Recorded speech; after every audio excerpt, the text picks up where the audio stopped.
সূর্য যখন পশ্চিম আকাশে হেলে পড়ে তখন দূর থেকে মনে হয় যেন সুর তুলে দাঁড়িয়ে আছে দৈত্যকার এক হাতি। কাছে গেলে দেখা যায় এটি ইট পাথরের তৈরি ডুপ্লেক্স বাংলো।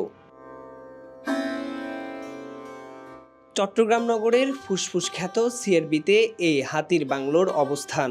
চারদিকে সবুজের সমারোহ যেন বাংলোটির সৌন্দর্য বাড়িয়ে তুলেছে।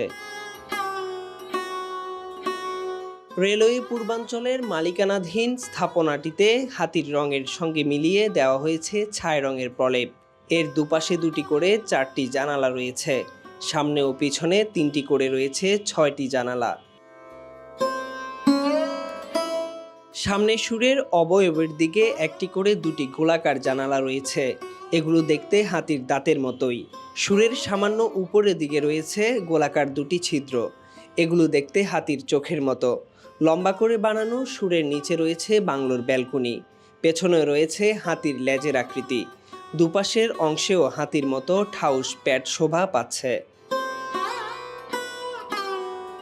জানা গেছে 1893 সালে ব্রিটিশ প্রকৌশলী ব্রাউনজারের অধীনে চট্টগ্রাম থেকে ফেনী পর্যন্ত রেলপথ নির্মাণের কাজ শুরু হয়।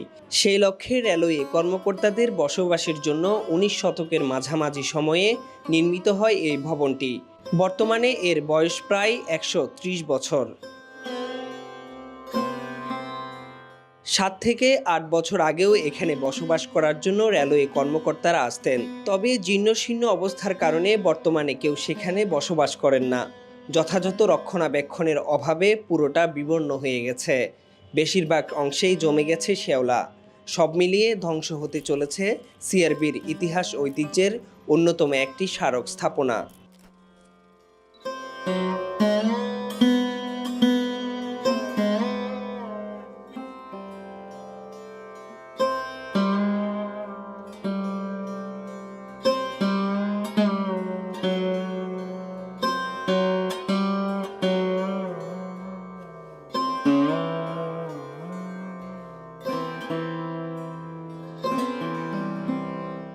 Mahmud Hasan, C voice 24।